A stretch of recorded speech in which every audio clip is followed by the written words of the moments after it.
we are halfway through this year. It's June. That freaks me out. I'm very happy, but also, how are we halfway through this year? I also have completely fallen apart with my intentional gaming plan of knocking out tons of games on my backlog and being diligent and having like 10 more games beaten at this point of the year than I thought. I've just been playing whatever, and honestly haven't been gaming every day. I've just been able to play maybe 2 or 3 days a week, and it's kind of nice, and I want to talk about that today. Now, before we get there, the Steam NextFest is going on. There are 3 games you need to check out. This goes until Monday. It's a week-long festival that Steam does a few times a year. Developers put out a ton of different demos. The first one is Void Breaker. This game is made by a single developer. It is a super slammin' roguelite FPS game. The gunplay is amazing, the music, the atmosphere, it's so good, and it's what I wish Bungie made their new Marathon to be like. This game is so good. Instant wish list. Next up, Ninja Gaiden Ragebound. I don't play beat 'em ups very much, but this is super tight. The controls are nice. The music is really good. Another wish list easy item for me. And then Dead as Disco. This is like Hi-Fi Rush, but edgier. So third-person combat, but it's all to the beat of the music. Beautiful game. This one and Ninja Gaiden are probably going to be incredible on the Steam Deck. A couple of honorable mentions. Morbid Metal. This game is like a Souls-style game meets Warframe, and it's a roguelite as well. Very fun movement. Got the same kind of bullet jump mechanic that Warframe has. Then we have Mina the Hollower, which is the new game from the team who built Shovel Knight. It's probably going to be amazing. Hope some of these demos go on past the end of Steam NextFest, but if there's any other games that I should try out, let me know down below. Okay, this video is the 4th attempt recording this thing because every time I've gone off on weird tangents because I don't really even know how I feel about all of it at this point. Last year, I was like a machine with intentional gaming. I picked a game, I played through it, and I finished it. And at the end of the year, I had beaten so many titles, and it was so satisfying just getting to complete a bunch of stuff that I'd always wanted to beat. And I had a strong start this year, January through March. I was into routine, I was into structure, and it went great. And then it all fell apart this last quarter. Somewhere around April, I ran out of steam. I started hopping between games instead of committing to one. Now, if you look at my backlog, you will see that pretty much all of May was Expedition 33. That game was so good. I'm still in the crater since beating it. There's nothing narrative-wise that I really want to commit to just yet.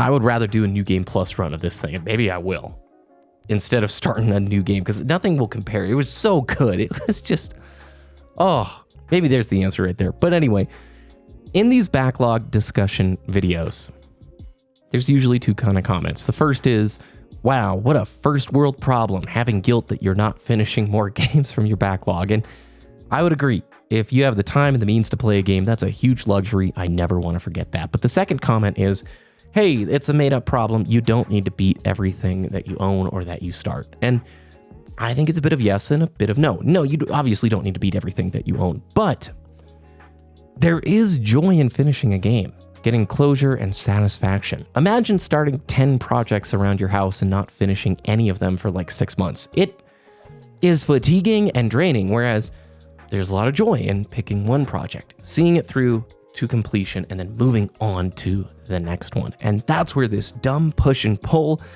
comes from. It's why when you leave a Steam sale with 20 titles and you look in your Steam library and like 5 of them you've never played, that makes you feel bad, like you're leaving value there. And so this conversation is always tricky. And for me at the beginning of the year, it was like, hey, pick the game, stick with it, try to finish it before moving on to the next thing. Life has been so tough. Maybe it's an emotional thing, an energy thing, just a period of time thing, where right now I'm just hopping into a bunch of old games, trying it for 20 minutes, like a session game like Haste, loving it, and then hopping out, and really not playing a ton of games right now. Truly, it's like a season of life where I'm not playing that much, and I don't super miss it. And I've had this thought. Right now, there's more ways to interact with games than ever before. On a Dual Com episode in like December, Epos and I talked about the fact that there's research now showing that most gamers watch more gaming content than they actually play games each day. So it's shifted. More people are reading and listening and watching and consuming through social media gaming content rather than actually sitting down and playing the game before. And we've been through this. These social media platforms, they prioritize the most engaging content, which typically is critical. It's outrage, it's fear, it's all the worst emotions because we're humans and we love to watch the car wreck. We would much rather watch the fire burn, right, than the uplifting squirrel water skiing story, right, at the end of the news.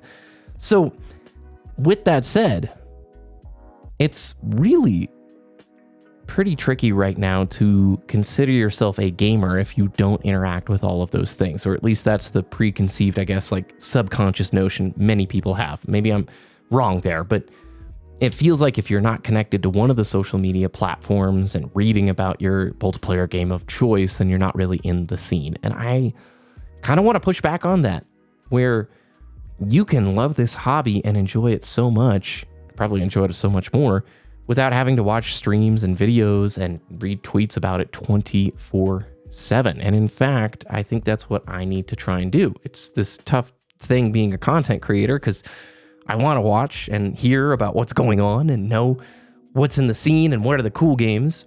But most of the time, the stuff that's on my front page for YouTube is typically like the worst of the worst gaming news and not things that really add to the conversation and probably just bum me out if you're just seeing it all the time. I've told this story plenty of times before, but last year, no, oh my gosh, 2 years ago. Oh, time. Tears of the Kingdom. I didn't watch trailers for it, didn't watch reviews, got the game as a gift on launch day. It was a surprise. It was incredible. And over the next, 5 months, I played that game. In total, like internet blackout. Sure, a couple of things got in here or there, but I purposely didn't seek out any info about it. I would sit on the couch, play 30 minutes to an hour a day, and it was wonderful. And I think I ended up with a 60-hour save file at the end of the day, and it was so fun, and I loved that game. And it was wonderful. It felt like being a kid again, all because I didn't have to go watch streams and hear reviews and see all of the 2-hour-long video essays on that thing. So, where does that leave the question? Does finishing games actually matter? Yeah, kind of, sort of, but just follow your heart and feel where you're at the time. Don't give yourself too much pressure. You can really enjoy this hobby. Even if you just play like 1 or 2 days a week, you can love it. In fact, sometimes when you take breaks, it's a whole lot more enjoyable when you come back. And for me, trying to figure out how do you exist in this world. Intentionality matters, and using your internet consumption wisely and staying off of the social media platforms. We all know that can make your life better. But also it feels like every moment of the day is a homework assignment, and it's fatiguing, and it's hard to be that intentional all the time. So I don't think there's an easy answer. I'm just going to keep trying and thinking and learning and navigating. And I love that more and more conversations are happening about this online. So let me know what you think of this and what you've played so far this year. How's the backlog going for you? And what do you think about it? Are backlogs stupid? Do we not even need them? I don't know. We'll just have to wait and see. So thanks for watching. Have a great rest of your day. Enjoy the weekend, and we'll see you again next week.